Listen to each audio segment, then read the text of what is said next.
സഹോദരങ്ങളെ, റമളാൻ മാസത്തില് നമ്മുടെ നോമ്പ് ചിലപ്പോ 29 ഇല്ലെങ്കിൽ 30, 28 എന്തായാലും ആവൂലല്ലോ, 31 ആവൂല. ചില സ്ഥലങ്ങളിലൊക്കെ 31 പിടിക്കുന്ന ആളുകളുണ്ട്. വാശിയില് അവരല്ലേ പ്രഖ്യാപിച്ചത് ഒന്നുകൂടെ പിടിച്ചേക്കാം 31. ഇപ്പൊ അതാണ്, അങ്ങനെയൊക്കെ നടക്കുകയാണ് കാലം. അപ്പൊ 30 അല്ലെങ്കിൽ 29, കാപ്പാട് കനിഞ്ഞാ 29. അങ്ങനെയാണല്ലോ എല്ലാവരും. എന്റെ പൊന്ന് സഹോദരങ്ങളെ, എല്ലെണ്ണം 29 ആകുമ്പോ കുനിഞ്ഞു നോക്കിയിരിക്കുക. എടാ, മരം നോക്കിയാലല്ലേ പിറ കാണുള്ളൂ. അള്ളാന്റെ റസൂല് പറഞ്ഞ എന്താ? നീ പിറ കാണാൻ വേണ്ടിയിട്ട് മുകളിൽ മരത്തിന്റെ മണ്ടേ കയറി, പറ്റുമെങ്കിൽ, ഇല്ലെങ്കിൽ മുനാരത്തിന്റെ മണ്ടേ കയറി, ഇല്ലെങ്കിൽ ഈ കോളേജിന്റെ മണ്ടേ കയറി, എന്നിട്ട് നീ നോക്ക് എവിടെയെങ്കിലും ഒക്കെ പിറ കാണുന്നുണ്ടോ എന്ന്. നീ പിറ കണ്ടാൽ ധൈര്യമായിട്ട് പറഞ്ഞോ, അറിയിക്കേണ്ടവർ അറിയിച്ചോ, കൃത്യമായി അത് സ്ഥിരപ്പെടുത്തും. പെണ്ണുങ്ങളാണെങ്കിൽ 2 പേരാണ്, കാരണം കള്ളികളാണ്, വിശ്വസിക്കാൻ പറ്റൂല. 2 പേര് വേണം എങ്കിലേ വിശ്വസിക്കാൻ പറ്റൂ. ഇത് ഞങ്ങൾ പറഞ്ഞതല്ല, ഇസ്ലാമിന്റെ നിയമം അങ്ങനെയാണ്. ഇനിയിപ്പൊ ഇത് ഇസ്ലാം മാടശ്ശേരിക്കും ജാമിദ ടീച്ചർക്കൊക്കെ അങ്ങനെ അത് ഒന്ന് പ്രസംഗിക്കണമെന്ന് തോന്നിയാൽ അതായിക്കോട്ടെ എന്ന് നമുക്ക് പറയാനുള്ളൂ. ഞാൻ പറയുന്നത്, ഒരാൾ ഇവിടെ കാനൂര് പിറ കണ്ട് എന്ന് അറിയിക്കേണ്ടവരെ അറിയിച്ചാൽ കൃത്യമായി അവിടെ പ്രഖ്യാപിക്കും, ഒരു സംശയമില്ല. വിശ്വസ്തരായിരിക്കണം. ഞാൻ മടവൂര് ജോലി നോക്കുന്ന കാലം, ഇപ്പൊ സെൻട്രലാണ്, അതിന് മുമ്പ് കരമന, അതിന് മുമ്പ് ഇറങ്ങിയ സമയത്ത് 2010 തോന്നുന്നു, ഞാൻ കരമനയില് പള്ളിക്കൽ മടവൂര് ജോലി നോക്കുന്ന ആദ്യത്തെ ആ പഠനം കഴിഞ്ഞ് ഇറങ്ങിയ സമയത്തുള്ള ആ വർഷം, ഞാൻ മഗ്‌രിബ് നിസ്കാരം കഴിഞ്ഞ് ഇറങ്ങുമ്പോൾ നമ്മുടെ ഹൈദ്രോസ് ഉസ്താദ്, തഴുത്തല കാറിസിയയിലെ ഹൈദ്രോസ് ഉസ്താദ് വണ്ടി പിടിച്ചിട്ട് മടവൂര് പള്ളിയിൽ നിൽക്കുകയാണ്. റമളാനിലാണോ ശവ്വാലിലാണോ എന്ന് എനിക്കറിയില്ല, ഏതായാലും ഒരു പിറയാണ്. അപ്പൊ ഞാന് ഉസ്താദിനെ കണ്ടപ്പോ ഞാൻ, ഉസ്താദ് എന്തു പറ്റി? പ്രായാധിക്യം വന്ന ഒരു വലിയ പണ്ഡിതനാണ് അദ്ദേഹം. ഞാൻ ചോദിച്ചു, എന്താ ഉസ്താദെ പ്രത്യേകിച്ച്, എവിടെയെങ്കിലും പോകാൻ വന്നതാണോ? അല്ല, ഇവിടെ ഒരാൾ പിറ കണ്ടു എന്ന് പറഞ്ഞ് വിളിച്ചിട്ടുണ്ട്, അത് സ്ഥിരീകരിക്കാൻ വേണ്ടി വന്നത്. അങ്ങനെ കുറച്ച് ആളുകളൊക്കെ ഒപ്പിച്ചു കൊടുത്തു. ഇത് ആരാണ്? അങ്ങനെ ഫോൺ നമ്പറൊക്കെ നോക്കിയിട്ട് അവനെ പൊക്കിക്കൊണ്ടുവന്നു. അവനെ പൊക്കിക്കൊണ്ടുവന്നപ്പോ അവന്റെ ഈ അരയിലും മുണ്ടിരിക്കണില്ല. ഇവ ഷാപ്പിന്ന് ഇറങ്ങിയിട്ട് ഒരു നമ്പർ ഇട്ട് വിളിച്ചു പറഞ്ഞു, ഞാൻ പിറ കണ്ടു. ഞാൻ ഉള്ള ആളിന്റെ പേര് പറഞ്ഞല്ല, കള്ളമല്ല, ഉള്ള ആളിന്റെ പേര് പറഞ്ഞില്ലേ. ഇപ്പോഴും ജീവിച്ചിരിക്കുന്ന ഒരു പണ്ഡിതനാണ്. അവന് കാല് നിലത്തുറയ്ക്കുന്നില്ല. കള്ളും കുടിച്ച് എവിടെ കിടന്നപ്പോ പിറ കണ്ടു എന്നും പറഞ്ഞ് കിട്ടിയ നമ്പറിൽ വിളിച്ചു പറഞ്ഞു. അത് വലിയ ഒരു പ്രശ്നമാണ്. അതുകൊണ്ടാണ് കിലോമീറ്ററുകൾ വണ്ടി പിടിച്ചിട്ട് അദ്ദേഹം അവിടെ എത്തിയത്. അദ്ദേഹം ഉത്തരവാദിത്തപ്പെട്ട ഒരു സംഘടനയുടെ നേതാവാണ്. അപ്പോ ഒരു മനുഷ്യന് പിറ കാണാൻ വേണ്ടിയിട്ട് നോക്കി നിൽക്കണം, അല്ലാതെ എല്ലാവരും മൊബൈലിലേക്ക് നോക്കിയിരിക്കുക. എവിടെയെങ്കിലും കണ്ടോ, എവിടെയെങ്കിലും കണ്ടോ, കാപ്പാട് കണ്ടോ എന്ന ചില മിടുക്കന്മാരുണ്ട് ഇതിന്റെ ഇടയിൽ. സകല കുരുത്തം കെട്ടവന്മാരാ. എന്താണെന്നറിയോ? പിറ കണ്ടിരിക്കുന്നു എന്നും പറഞ്ഞ് ആദ്യം, പിന്നെ താഴോട്ട് അടിക്കുമ്പോഴായിരിക്കും. അങ്ങനെ വിവരം കിട്ടിയാൽ ഞങ്ങളെയും കൂടെ അറിയിക്കണം. എത്ര പള്ളിയിലെ ഇമാമിന് ജോലി പോയെന്നറിയോ? ഇത് കിട്ടാക്കനിയിൽ എങ്ങനെ നോക്കിയപ്പോ ആ പിറ കണ്ടു, ഉടനെ പ്രഖ്യാപിക്കും, മൈക്കൂടെ വിളിച്ചു പറയും. അങ്ങനെ ആൾക്കാരെ വടിയും തടിയുമായി വരുമ്പോഴാണ് താഴോട്ട് അടിച്ചു നോക്കുന്നത്. അപ്പോഴാണ് അടിയിൽ കിടക്കുന്നത്. അങ്ങനെ ഒരു വാർത്ത കിട്ടിയാൽ ഞങ്ങളെയും കൂടെ അറിയിക്കണേ. അങ്ങനത്തെ കുറെ സാധനങ്ങളുണ്ട്. വെറുതെ ഇരിക്കാൻ ഇതിന്റെ മുമ്പിൽ. ഞാൻ പറഞ്ഞു വന്നത്, സഹോദരങ്ങളെ, പരിശുദ്ധമായ റമളാൻ മാസത്തിന്റെ പരിദൃശ്യമായി ആ പിറ കണ്ടു കഴിഞ്ഞാൽ 30 നോമ്പ് നിങ്ങൾക്ക് അല്ലാഹു തആല പരിശുദ്ധമായ ഇസ്ലാം നിങ്ങളോട് എന്നോട് പറഞ്ഞതാണ്. 30 നോമ്പ്. ആ നോമ്പ് നമ്മൾ പിടിച്ചു വീടുമ്പോൾ സഹോദരങ്ങളെ, 30 നോമ്പ് പൂർത്തിയാക്കി സന്തോഷത്തിന് വേണ്ടി നമ്മൾ വിളിക്കുന്നത് എന്താണ്? പിറ കാണുമ്പോ നമ്മൾ സന്തോഷത്തിന് വേണ്ടി 30 ദിവസക്കാലം, 30 ദിനരാത്രങ്ങള് ഞങ്ങൾക്ക് പകല് നേരം ഭക്ഷണം വേണ്ടെന്ന് വെച്ചവരാണ്, ഞങ്ങൾക്ക് വെള്ളം വേണ്ടെന്ന് വെച്ചവരാണ്. വെയിലത്ത് ഞങ്ങൾ വാടിക്കൊടയുമ്പോഴും വീട്ടിനകത്ത് സുന്ദരമായ ഏറ്റവും നല്ല നിലയിലെ ഭക്ഷണം നമ്മുടെ തീമേശയിൽ ഇരിക്കുമ്പോ, നല്ല തണുത്ത വെള്ളം നമ്മുടെ മുമ്പിൽ ഇരിക്കുമ്പോ, സഹോദരാ വേണ്ട, എനിക്ക് വേണ്ട, എന്റെ പടച്ചതമ്പുരാൻ എനിക്ക് നിഷേധിച്ചിരിക്കുകയാണ് പകല് നേരം വെള്ളം കുടിക്കല്. എന്റെ റബ്ബ് പറഞ്ഞിട്ടുണ്ട് ഭക്ഷണം കഴിക്കരുതെന്ന്. അതുകൊണ്ട് ഞാനിതാ ഒഴിവാക്കുകയാ. ആരുമില്ലാത്ത സമയത്ത് തന്റെ പ്രാണപ്രേയസി തന്റെ വീട്ടിൽ നിൽക്കുമ്പോ, ഇല്ല പകൽ എനിക്ക് നിഷിദ്ധമാണ് ഇവള് എന്ന് പറഞ്ഞിട്ട് വികാര വിചാരങ്ങളെ ത്യജിച്ച മുസ്ലിമേ, ഇതാ ശവ്വാലിന്റെ പൊന്നമ്പിളി വാനലോകത്ത് പ്രകടമായെന്ന അറിയിപ്പ് നിനക്ക് വരുമ്പോ എന്താ നീ വിളിച്ചു പറയുന്നത്? അത് ഖുർആൻ തന്നെ പറയട്ടെ, അള്ളാന്റെ ഖുർആൻ തന്നെ പറയട്ടെ. സൂറത്തുൽ ബഖറയിൽ അല്ലാഹു പറഞ്ഞതെന്താണ്? വലിതുക്മിലുൽ ഇദ്ദ, 30 ദിവസം ദിവസമെന്ന എണ്ണം നിങ്ങൾ പൂർത്തീകരിക്കാൻ വേണ്ടിയാണ് പടച്ചതമ്പുരാ. ഒരിക്കൽ നിങ്ങൾക്ക് പിടിക്കാൻ കഴിയുന്നില്ലെങ്കിൽ നിങ്ങൾ മറ്റൊരവസരത്തിൽ പിടിച്ചു തീർക്കണമെന്ന് പറഞ്ഞത് എന്തിനെന്നറിയോ? 30 ദിവസം നിങ്ങൾ പൂർത്തീകരിക്കാൻ വേണ്ടിയാണ്, എണ്ണം പൂർത്തീകരിക്കാൻ വേണ്ടിയാ. എന്നിട്ട് അല്ലാഹു പറയുന്നതിന്റെ പരിസമാപ്തിയിൽ എന്ത് വേണമെന്ന്? വലിതുകബ്ബിറുല്ലാഹ അലാ മാ ഹദാകും. ഈ പരിശുദ്ധമായ റമളാനിന്റെ 30 ദിവസം കൊണ്ട് നിങ്ങളെ ഹിദായത്തിലാക്കിയ അല്ലാഹ്, നിങ്ങളെ സംസ്കരിച്ച അല്ലാഹ്, നിങ്ങളെ അടിമുടി മാറ്റിയെടുത്ത അല്ലാഹ്, നടു റോഡിൽ തെറിവിളിക്കുന്നവനെയും ആക്ഷേപിക്കുന്നവന്റെയും അധിക്ഷേപിക്കുന്നവന്റെയും വിമർശിക്കുന്നവന്റെയും കുറ്റപ്പെടുത്തുന്നവന്റെയും ഒറ്റപ്പെടുത്തുന്നവന്റെയും മുമ്പിൽ ഒരു വാക്ക് പോലും മറുപടി പറയാതെ അനസായിം, എനിക്ക് നോമ്പാണെന്ന് പറഞ്ഞ് എല്ലാ സ്വബ്റിന്റെയും ക്ഷമയുടെയും സഹനത്തിന്റെയും ത്യാഗത്തിന്റെയും അർപ്പണബോധത്തിന്റെയും സമർപ്പണത്തിന്റെയും പാഠം പഠിപ്പിച്ച് പട്ടിണി പേക്കോലങ്ങളുടെ അവരുടെ ചിന്തയും അവരുടെ ജീവിത രീതിയും നിങ്ങളെ പഠിപ്പിച്ച അല്ലാഹ്, അതുവഴി നിങ്ങൾക്ക് ഹിദായത്ത് എന്ന പരിശുദ്ധമായ തൗഫീഖ് നിങ്ങളുടെ കൈവെള്ളയിൽ അല്ലാഹ് തന്നപ്പോ അതിന്റെ പേരിൽ നിങ്ങൾ എന്ത് ചെയ്യണം? പരിസമാപ്തിയിൽ 30 ദിവസം പൂർത്തീകരിക്കുമ്പോൾ നിങ്ങൾ എന്താ പറയേണ്ടത്?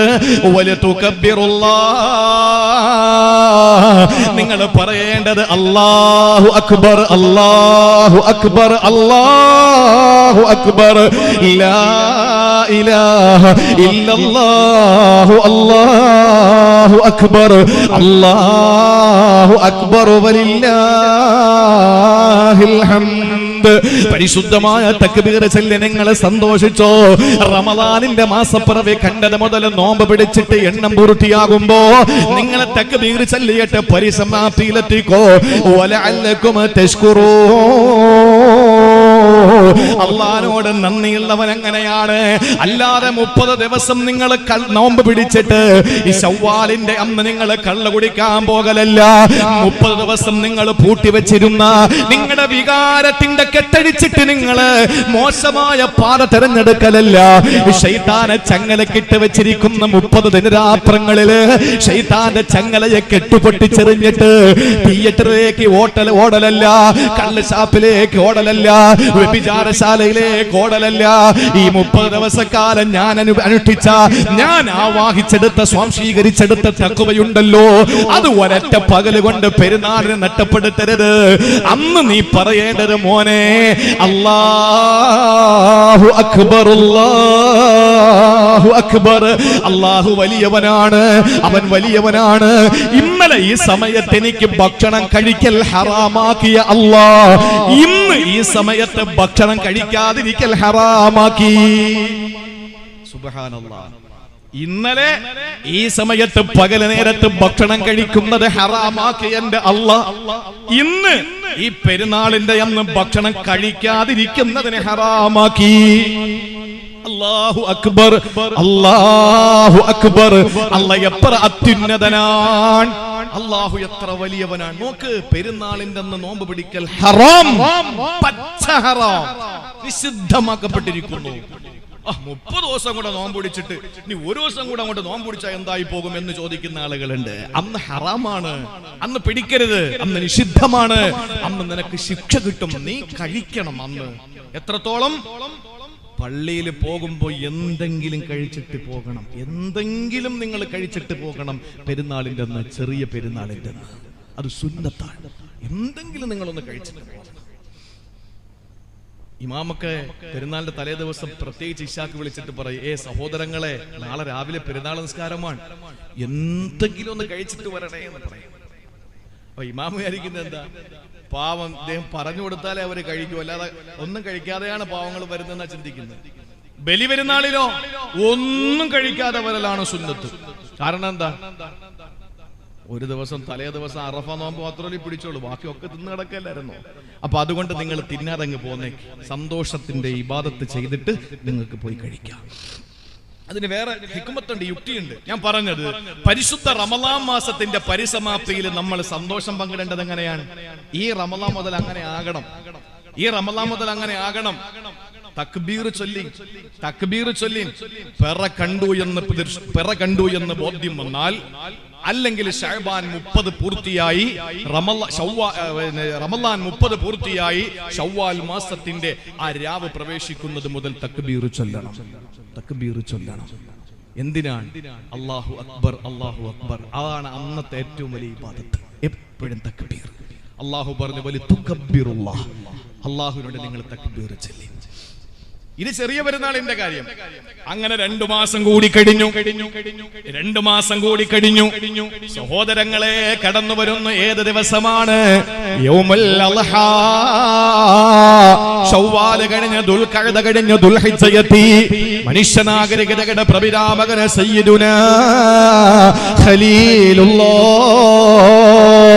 ഇബ്രാഹിം നബി അലൈഹിസ്സലാം തന്റെ പ്രാണപ്രേയസിയായ ഹാജറ ബീവിയുടെ പ്രിയപ്പെട്ട പൊന്നുമോനായ ദബീഹുല്ലാഹി ഇസ്മായിൽ എന്ന പൊന്നുമോന്റെ ആ 3 കുടുംബത്തിന്റെ ആ 3 പേരടങ്ങുന്ന അണുകുടുംബമുണ്ടല്ലോ, ഒരു വാപ്പ, ഒരു ഉമ്മ, ഒരു മോനടങ്ങുന്ന ചെറിയ കുടുംബമുണ്ടല്ലോ, ആ കുടുംബത്തിന്റെ സ്മരണയില്ലാതെ എന്ത് ജീവിതമാണ് മുസ്ലിമേ നമുക്കുള്ളത്? ആലോചിക്കണേ. ഇബ്രാഹിമുകളാകുമോ നമ്മൾ? ഇബ്രാഹിമുകളാകുമോ? നമ്മുടെ ഭാര്യമാരെ ഹാജറമാരാക്കുമോ? നമ്മുടെ പൊന്നുമക്കൾ ഇസ്മായിലുകളാകും, സംശയമില്ല. നമ്മൾ ഇബ്രാഹിമുകളല്ല. ഇപ്പൊ നമ്മളൊക്കെ നമ്രൂദുകളാ. അതുകൊണ്ട് തന്നെ നമ്മുടെ ഭാര്യമാര് ഹാജറമാരാകുന്നില്ല, നമ്മുടെ പൊന്നുമക്കൾ ഇസ്മായിലുകളാകുന്നില്ല. നമ്മൾ ഇബ്രാഹിം ആയാലേ നമ്മുടെ ഭാര്യ ഹാജറയാകൂ, നമ്മുടെ ഭാര്യ ഹാജറയായാലേ പൊന്നുമക്കൾ ഇസ്മായിലാകൂ. ഒരു കുടുംബമാണ്, ഒരു വാപ്പ, ഒരു ഉമ്മ, ഒരു കുഞ്ഞ്, ഒരു അണുകുടുംബം, ഒരു ചെറുകുടുംബം, ഒരു ചെറിയ കുടുംബം, ഒരു ചെറിയ ഫാമിലി.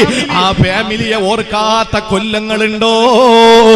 ഹാജറ ബീവി തന്റെ പൊന്നുമോന് വേണ്ടി, പാവപ്പെട്ട പൊന്നുമോന് വേണ്ടി വെള്ളമെടുക്കാൻ പോയ പ്രദേശത്ത് ആ വിഷമം കൊണ്ട്, പേടി കൊണ്ട്, ഭയം കൊണ്ട് ഓടിപ്പോയ സ്ഥലം പോലെ ലോകാവസാനം വരെ വരുന്ന വിശ്വാസികൾക്ക്, വിശ്വാസിനികൾക്ക് ഇബാദത്താക്കിയില്ലേ സഹോദരങ്ങളെ? സഫാ മർവയുടെ ഇടയിലെ ഓട്ടം പോലും ഇബാദത്തായി. അവര് എന്തെല്ലാം ചെയ്തോ അതെല്ലാം നമുക്ക് ഇബാദത്തായി മാറി. അങ്ങനെ അദ്ഹാ ദിവസം എത്തുമ്പോ സഹോദരങ്ങളെ, നമ്മൾ മാടുകളെ അറുക്കുകയാ.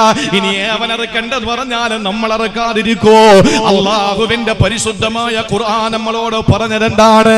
ഇന്നാ അഅതൈനാകൽ കൗസർ ഫസല്ലി ലിറബ്ബിക വൻഹർ. നിങ്ങൾ നമസ്കരിക്കണേ, ബലിയറുക്കണേ. ഇത് ഖുർആനാണടാ. ഒരു ചെറിയ അധ്യായമാണ് സൂറത്തുൽ കൗസർ. ഏറ്റവും ചെറിയ അധ്യായമാണ് സൂറത്തുൽ കൗസർ. 3 ആയത്തുകളെ അതിനുള്ളൂ, ഒരൊറ്റ വരിയെ ആ സൂറത്തിനുള്ളൂ. പക്ഷേ ഞങ്ങളുടെ ജീവിതത്തിൽ വലിയ മാറ്റമുണ്ടാക്കിയതാണ്. ഇന്നാ അഅതൈനാകൽ കൗസർ. നിങ്ങൾക്ക് ധാരാളം നിഅമത്തുകൾ തന്നല്ലോ, സമ്പാദ്യങ്ങൾ തന്നല്ലോ, സൗകര്യങ്ങൾ തന്നല്ലോ, സംവിധാനങ്ങൾ തന്നല്ലോ. അതുകൊണ്ട് ഫസല്ലി ലിറബ്ബിക്, അല്ലാഹുവിന് വേണ്ടി പെരുന്നാൾ നമസ്കരിക്ക്. വൻഹർ, എന്നിട്ട് നിങ്ങൾ ബലിയറുത്തു കൊടുക്ക്. സഹോദരങ്ങളെ, നിങ്ങൾ ആര് തെറി വിളിച്ചാൽ, നിങ്ങളെ ആര് ആക്ഷേപിച്ചാൽ, ഇന്ന ഷാനിഅക ഹുവൽ അബ്തർ, ഈ പറയുന്നവരൊക്കെയാ വിവരദോഷികൾ എന്ന് അല്ലാഹുവിന്റെ പരിശുദ്ധ ഖുർആൻ. സഹോദരങ്ങളെ, വിശുദ്ധ ഖുർആനിൽ അല്ലാഹുവിന്റെ പ്രഖ്യാപനമാണ്. അങ്ങനെ ബലിയെറുക്കാൻ വേണ്ടിയിട്ട് നമ്മൾ തീരുമാനമെടുത്തു. സന്തോഷത്തോടെ പെരുന്നാൾ ദിവസത്തിൽ നമ്മൾ ബലിയെറുക്കുകയാണ്. നമ്മൾ സ്നേഹിച്ച നമ്മളെ മാടുണ്ടല്ലോ, വാങ്ങി വീട്ടിൽ നിർത്തിയിട്ട് നമ്മളാ തീറ്റ കൊടുത്തത്, നമ്മളാ കുളിപ്പിച്ചത്, നമ്മളാണ് അതിന് വെള്ളം കൊടുത്തത്. രാത്രി നമ്മളെ കണ്ടില്ലെങ്കിൽ അത് കരച്ചിലാണ്, നമ്മൾ രാവിലെ എഴുന്നേറ്റ് ചെല്ലുമ്പോൾ അതിന് സന്തോഷമാണ്. അങ്ങനെ നമ്മളും അതുമായി നല്ല ഒരു അഭേദ്യമായ ബന്ധം വന്നു. അങ്ങനെ ദിവസങ്ങളോളം, ആഴ്ചകളോളം വീട്ടിൽ വാങ്ങി നിർത്തിയിരുന്ന ഒരു ആട് അല്ലെങ്കിൽ ഒരു മാട്, അതിനുമാകട്ടെ നമ്മൾ ആ മാനസികമായ ഒരു അടുപ്പമുണ്ടായി. അതിന് വെള്ളം കൊടുക്കുമ്പോ, അതിനെ ഒന്ന് കുളിപ്പിക്കുമ്പോ, അതിനെ ഒന്ന് തലോടുമ്പോ, അതിന് നമ്മളൊന്ന് പുകയിട്ട് കൊടുക്കുമ്പോ സഹോദരങ്ങളെ, അത് നമ്മോട് വല്ലാതെ അടുക്കുകയാ. അങ്ങനെ അടുത്തടുത്തടുത്ത് ദുൽഹിജ്ജ മാസത്തിന്റെ 10-ാം ദിവസത്തിലെ പെരുന്നാളിന്റെ അന്ന് സഹോദരങ്ങളെ, പുതുവസ്ത്രം അണിഞ്ഞിട്ട് നല്ല അപ്പരം പൂശിയിട്ട് പള്ളിയിൽ ചെന്ന് 2 റക്അത്ത് നമസ്കരിച്ച് പൊട്ടിക്കരഞ്ഞ് ദുആ ചെയ്തിട്ട് പുറത്തിറങ്ങിയിട്ട് നേരെ വരികയാ. ഊരി പിടിച്ച കത്തിയുമായിട്ട് വന്ന് ഇന്നലെ വരത്താ പ്രണയിച്ച തന്റെ മൃഗമുണ്ടല്ലോ, തന്റെ ആടുണ്ടല്ലോ, തന്റെ മാടുണ്ടല്ലോ, ഇതാ ചരിച്ചു കിടത്തുകയാണ്. എന്നിട്ട് പറയുന്നത് എന്തേ? എന്റെ സ്നേഹം മൃഗത്തോടല്ല, എന്റെ സ്നേഹം ഈ മൃഗത്തോടല്ല, എന്റെ മക്കളോടല്ല, എന്റെ സംവിധാനങ്ങളോടല്ല, എനിക്ക് വലുത് അല്ലാഹു അക്ബർ, അല്ലാഹു അക്ബർ, അല്ലാഹു അക്ബർ വലില്ലാ സഹോദരങ്ങളെ, അതും ഖുർആനാ പറഞ്ഞത്. എന്താണ് ഖുർആൻ പറഞ്ഞതെന്നറിയോ എന്റെ പ്രിയപ്പെട്ട സഹോദരങ്ങളെ? വിശുദ്ധ ഖുർആൻ സൂറത്തിലെ ഹജ്ജിലാണ് അത് പറഞ്ഞത്. എന്തേ അല്ലാഹു ബലി പെരുന്നാളിനെ പറ്റി പറഞ്ഞത്? ബഖറയിലെ ചെറിയ പെരുന്നാളിന്റെ തക്ബീറിനെ പറ്റി പറഞ്ഞെങ്കിൽ ഇതാ വലിയ പെരുന്നാളിന്റെ തക്ബീറിനെ പറ്റി അല്ലാഹു ഹജ്ജ് എന്ന അധ്യായത്തിൽ പറയുകയാണ്. എന്താണ് പടച്ചവന് പറഞ്ഞതെന്നറിയോ? അറബികൾക്കൊരു ശൈലി ഉണ്ടായിരുന്നു. അവർ ഒട്ടകത്തിനെ അറുത്തിട്ട് എന്താ ചെയ്യുന്നതെന്നറിയോ? അതിന്റെ രക്തം കഅബാലയത്തിൽ തേച്ച് പിടിപ്പിക്കുമായിരുന്നു. അതിന്റെ മാംസ കഅബാലയത്തിൽ തൂക്കിയിടുമായിരുന്നു. എന്നാലേ പടച്ചവനത് സ്വീകരിച്ചോളൂ എന്നൊരു അബദ്ധ വിശ്വാസം അവരൊക്കെ ഉണ്ടായിരുന്നു. അതുകൊണ്ട് അള്ളാഹു അവരോട് പറഞ്ഞു, ഇല്ല മക്കളെ, നമ്മളോടും പറയുന്നു, ഇത് അറുത്ത് നമ്മൾ എന്താണ് ചെയ്യേണ്ടത്? നിങ്ങൾ അറുത്ത് ഏതെല്ലാം വീട്ടിൽ കൊണ്ടുവന്ന് ഇറച്ചി കൊടുത്താൽ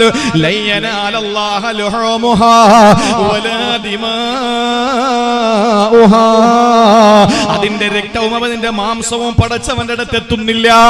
മാംസം ആളുകളെ തിന്നു വിസർജിച്ചു പോകുന്നു. അതിന്റെ രക്തം യഥാ നിലത്ത് വീണിട്ട് അത് ഒട്ടിപ്പോകുന്നു, ഭൂമി വിഴുങ്ങുന്നു. പിന്നെ പടച്ചവന്റെ അടുക്കൽ എത്തുന്നത് എന്താണ്? നിങ്ങളുടെ ഹൃദയത്തിലെ സൂക്ഷ്മതയാണ് പടച്ചവൻ നോക്കുന്നത്. എന്നിട്ട് അല്ലാഹു പറയുന്നു, കദാലിക സഖറഹാ ലകും ലിതുകബ്ബിറുല്ലാഹ്. എന്തിനാ മാടിനെ നിങ്ങൾ അറുക്കാൻ പിടിച്ചപ്പോ അത് കിടന്നതെന്നറിയോ? ആടിനെ അറുക്കാൻ പിടിച്ചപ്പോ എന്തിനാണ് അത് കിടന്നതെന്നറിയോ? അല്ലാഹു പറയുന്നു, കദാലിക സഖറഹാ ലകും. അതിനെ നിങ്ങൾക്ക് അല്ലാഹു കീഴ്പ്പെടുത്തി തന്നത് എന്തിനെന്നറിയോ? ലിതുകബ്ബിറുല്ലാഹ്. ഉറക്കെ വിളിക്കു മക്കളെ, അല്ലാഹു അക്ബർ, അല്ലാഹു അക്ബർ, അല്ലാഹു അക്ബർ വലില്ലാഹിൽ ഹംദ്. ഈ തക്ബീർ ലോകത്തിന്റെ മുമ്പിൽ ഉറക്കെ വിളിച്ചു പറയാനാണ്. ഞാനിവിടെ അറുത്തത് എന്റെ ലക്ഷക്കണക്കിന് രൂപ വിലയുള്ള മാടാണ്. പക്ഷേ എന്റെ ഹയവാനിയത്തിനെയാണ് അറുത്ത് കൊടുക്കുന്നത്, എന്റെ നഫ്സാനിയത്തിനെയാണ് അറുത്ത് കൊടുക്കുന്നത്, എന്റെ ശരീരത്തിന്റെ ദുരാഗ്രഹങ്ങളെയാണ്, ഇച്ഛകളെയാണ് അറുത്തു കൊടുക്കുന്നതെന്ന് ഒരു മനുഷ്യനാ തക്ബീറിലൂടെ വെളിവാക്കുമെന്ന് അല്ലാഹുവിന്റെ പരിശുദ്ധമായ ഖുർആൻ. അവിടെയും തക്ബീർ അല്ലേ? അപ്പൊ ഒരു മനുഷ്യന്റെ തക്ബീർ എന്ന് പറഞ്ഞാൽ നിസ്സാരമാണോ?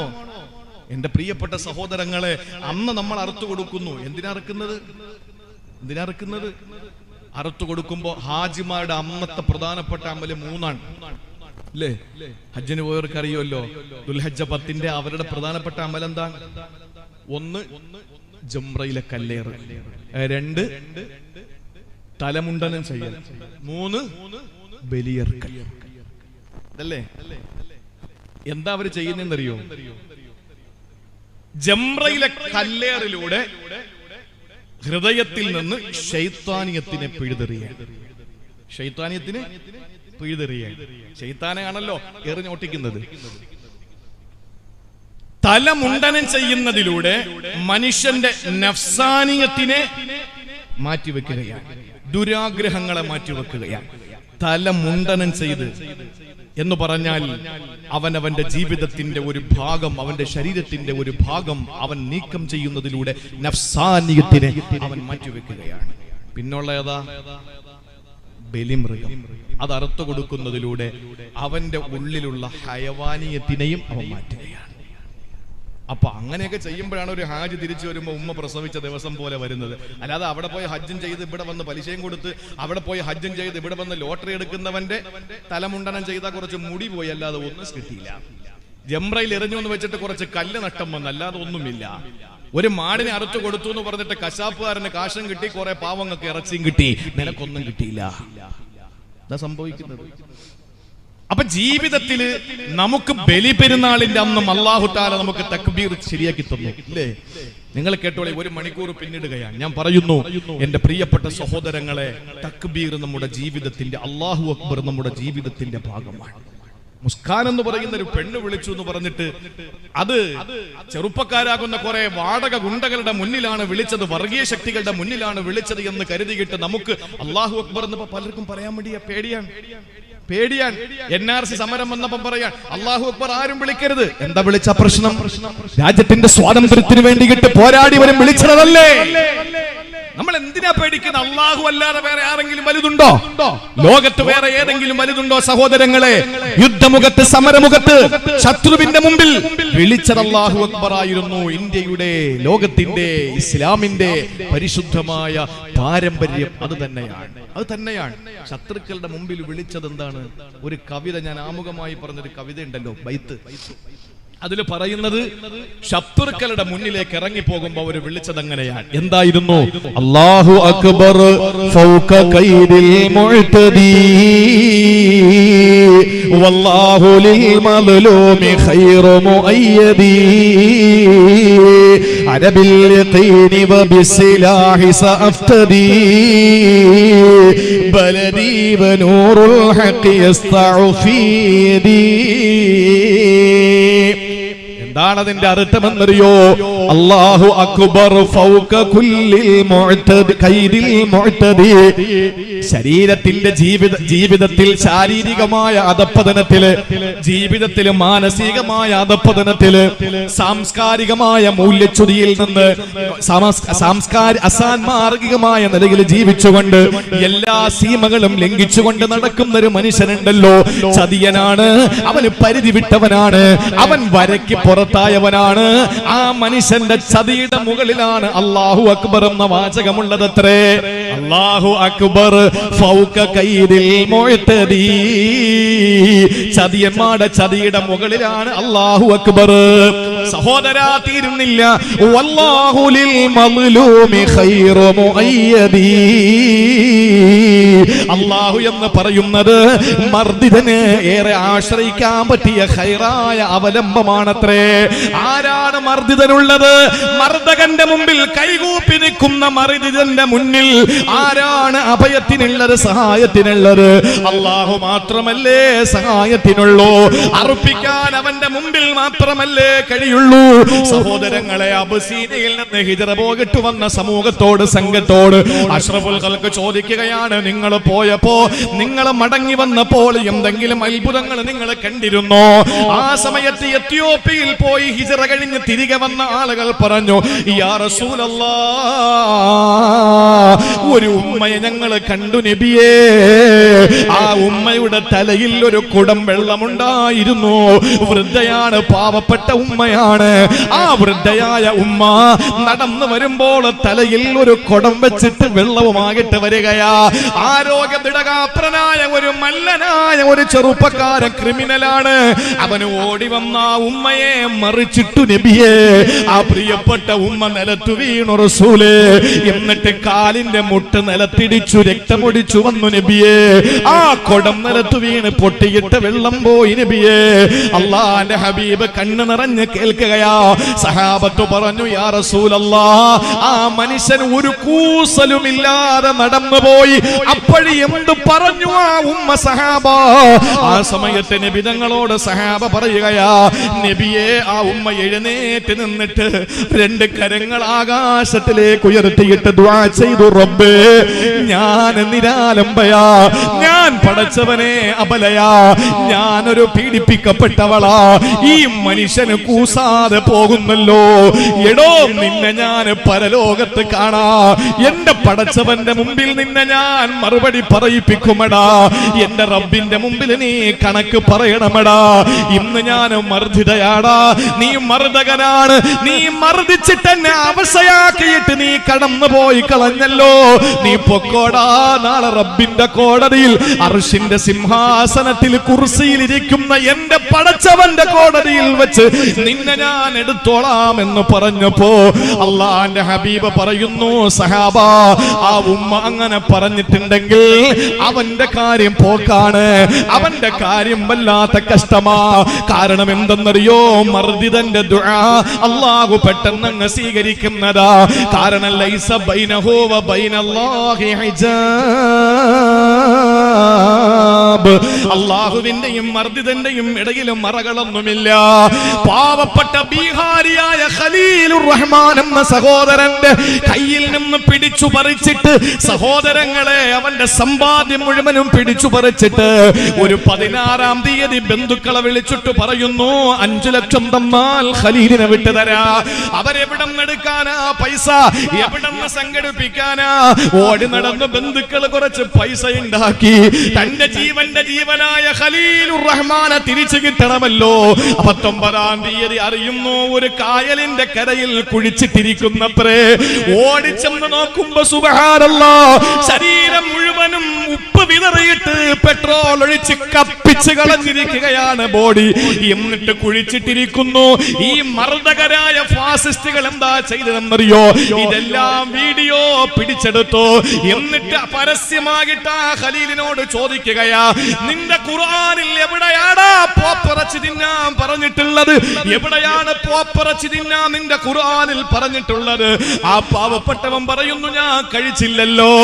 ആലോചിക്കടേ, ഇന്ത്യ മഹാരാജ്യത്ത് എന്തും കഴിക്കാൻ സർവ്വസ്വാതന്ത്ര്യമുള്ള മഹത്തായ ഭരണഘടനയുള്ള ഇന്ത്യ മഹാരാജ്യത്തിന്റെ ബീഹാർ എന്ന സ്റ്റേറ്റിലെ ഖലീൽ എന്ന ഒരു മുസ്ലിം സഹോദരന് അവന് കഴിച്ചതിന്റെ കണക്ക് ബോധ്യപ്പെടുത്തേണ്ടത് കോടതിയുടെ മുന്നിലല്ല, നിയമപാലകരുടെ മുമ്പിലല്ല, ഭരണസിരാ കേന്ദ്രത്തിലല്ല, ഇവിടത്തെ വർഗീയ ശക്തികളായ വാടക ഗുണ്ടകളുടെ മുമ്പിൽ, ഖുർആനിന്റെ ആയത്ത് ചോദിച്ച് കടന്നു വന്ന വർഗീയ ശത്രുക്കളുടെ മുമ്പിൽ, സഹോദരങ്ങളെ, വർഗീയ ശക്തികളുടെ മുമ്പിൽ പകച്ചു നിന്ന ഖലീൽ എന്ന സഹോദരന്റെ ശരീരത്തിൽ പെട്രോൾ ഒഴിച്ചു. എന്നിട്ട് ഉപ്പ് തളിച്ചിട്ട് തീ കൊളുത്തുകയാണ്. ആരെങ്കിലും ചോദിക്കാനുണ്ടായിരുന്നോ സഹോദരങ്ങളെ? ഒന്നുറപ്പാണ്, വല്ലാഹു ലിൽ മദ്ലൂമി ഖൈറു മുഅയ്യദി. ഇവിടെ പീഡിപ്പിക്കപ്പെടുന്നവര്, ഇവിടെ മർദ്ദിക്കപ്പെടുന്നവർക്കെല്ലാം അല്ലാഹു ഉണ്ട്. അല്ലാഹു അവർക്കുണ്ടല്ലോ. ഒരു നാളിൽ എവരൊക്കെ അനുഭവിക്കാൻ പോകുന്ന, എവരൊക്കെ അനുഭവിക്കുന്ന വേദനകൾക്ക് വിവരണാതീതമാണ്. അന്ന് സ്വർഗത്തിന്റെ പരിശുദ്ധമായ ആ പരിശുദ്ധമായ സ്വർഗത്തിന്റെ പൂങ്കാവനത്തിലെ ആ പൂന്തോട്ടത്തിലിരുന്ന് കണ്ട് രസിക്കാൻ എന്റെ പ്രിയപ്പെട്ടവരെ നമുക്ക് കഴിയും. ആ ഒരു വിശ്വാസമാണ് നമുക്കുള്ളത്. വല്ലാഹു ലിൽ മദ്ലൂമി ഖൈറു മുഅയ്യദി. അഭയം അല്ലാഹുവാണ്, അല്ലാഹുവാണ് അഭയമുള്ളത്. എണാങ്കണത്തിൽ വിളിച്ചത് അല്ലാഹു അക്ബർ എന്നല്ലേ? ഖൈബറിൽ വിളിച്ചത് അല്ലാഹു അക്ബർ എന്നല്ലേ? ഖന്തക്കിൽ വിളിച്ചത് അല്ലാഹു അക്ബർ എന്നല്ലേ? ഉഹദിൽ വിളിച്ചത് അല്ലാഹു അക്ബർ എന്നല്ലേ? ബദറിൽ വിളിച്ചതും അല്ലാഹു അക്ബർ എന്നല്ലേ?